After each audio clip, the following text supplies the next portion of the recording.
Welcome back to For a Living. We appreciate you sticking with us because this is a very provocative conversation. No, it's not R-rated, but we are talking about globalization in higher education and IT fields. This is fascinating stuff. And we have Kim Gordon to talk about it here. Now, let's get back into the globalization here. Sure. And the degree meticulation. I just want to say that one more time. It makes me feel good. So let's get back into it. Well, the conversation is all dancing around, once again, to repeat the scenario. If I can take coursework around the planet, and we're right there, we can do that today. Who awards the degree hours? Who monitors the fidelity of those degree hours? And then the last question is who actually assigns the degree? And there's another piece to that I'll throw in here in just a moment. But there is no international body. There are a number of international bodies that worry about higher education, but there is no one international body that is the agreed upon accreditation expert to authenticate that that university in Singapore is equivalent to the university in the United States is equivalent to the university in South America. And so the way the accreditation process works today, it's fractured. And there is a question about consistency throughout that fractionalization. And so what we're seeing is a lot of conversation is if we really emerge into a globally educated marketplace, we don't have any of the mechanisms in place today to manage any of that. And that has to be attended to, and from my view, it needs to be attended to post-haste. From my view, I think it's our ability in the States to remain competitively viable, but also I think it gives us a distinct opportunity to remain competitively ahead of the rest of the planet. And by that I mean, if you do a system study, specifically communications technology, which is my field of view, if you do a system study of the major institutions outside of the United States, you will quickly learn that most universities are roughly 8 to 10 years behind in terms of communication technology as we are here in the States. We have a distinct advantage. So I know there will be objection to wiring together and taking a look at a global accreditation process, but as soon as we can do that, the sooner that we can start exporting our level of university expertise globally. That's a great competitive advantage that unless we fix that, we'll never be able to take advantage of. And how do we do that? I guess that's a $64 million question. Yeah, those questions have yet to even emerge. The only places that I've seen those questions arise is in the technology sector, and they don't belong there. They belong in the provost office. They belong in the folks that are direly concerned about fidelity of the educational experience. And I haven't seen those yet. Maybe they're going on right now, but most of us that are in the technology side have never gotten wind of anyone that's seriously talking about those things.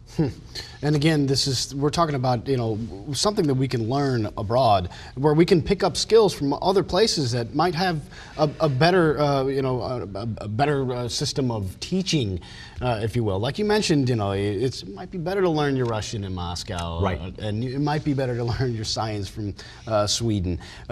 But there are a lot of things that we can teach other people, and I think you were talking about that a little bit.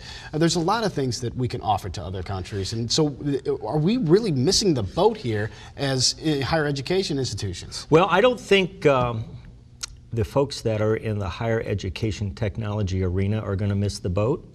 I think it's the resultant carnage that may occur as we migrate deeper, because the technology folks, we do what we do and we do it well. We're going to build advanced communication technology learning systems. And whether they're adopted here locally or whether they're adopted globally, I'd prefer that states remain at that cutting competitive edge. But at the end of the day, advanced communication education folks, we're interested in building systems that run and run beautifully. And so, we're going to sell them. I think the United States has some distinct, once again, competitive advantages. We're in the doldrums of a massive economic downturn, but quite honestly, we are still innovators. We're still think tank people. There's some brilliant people that are in the information technology field, and we're good at it. And so that's where my advocacy is at this point, is as opposed to waxing on about lost blue-collar level jobs, which is a shame, I wholeheartedly agree, let's build some new systems. And once again, my field of view is learning technology systems, but there's some remarkable things going on out there. Across the board, there's remarkable things going on with genetic engineering, with advanced space exploration systems. That's where we should be investing all of our think tank and intellectual property, and we'll get out of this mess. But anyway, I'll get off my soapbox. No, please stay on your soapbox. I'm not kidding, because I'm loving this stuff. And eventually, we brought it up in a past show, but somebody needs to get that flying car out there. I mean, this is important to me. I just want that flying car. The article I read just the other day, this is completely off topic, but it struck me as remarkably fascinating, is here's some of the questions. Once you artificially, intelligently enable that vehicle, so your car now drives for you, accidents cease to exist. Stoplights cease to exist because the systems are all integrated with a traffic pattern recognition system. But the other piece of that is, what happens to small town revenues if they never write another speeding ticket? Right. If they never write another drunken driving ticket.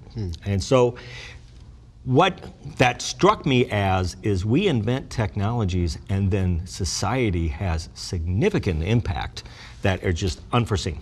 And it just kind of percolates on and on and on. And that's what's fascinating to me about the human race anyway. We're so adaptable.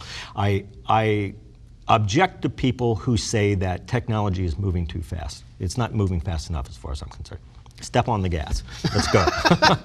So besides the flying cars, what else do we need to bring in there? I mean, what's the next step for technology? Where do we go from here? Well, I really think cloud computing is going to resolve a lot of issues because we've invested a lot of money as a nation and as an economic engine in computing power that could be better utilized. And so let's describe the scenario. You've got 15 small companies, each one with its own IT staff, each one with its own data center, each one with its programming team, yada, yada, yada, yada, each one chasing patches and virus fixes all day long. If you consolidate all those into one data center, suddenly those 15 companies are capable of being a lot more competitive in an international marketplace because they're not hung up with spending so much money on IT infrastructure. They can go back to being competitive and doing innovative product development. So I really think cloud computing can give us, once again in the States, a distinct competitive advantage as long as we start leveraging ourselves that direction. So I want to centralize this stuff. That's really what it boils down to at the end of the day. I want it in a data center, I want it secure, and I want people to go back to building what they build and being good at what they do.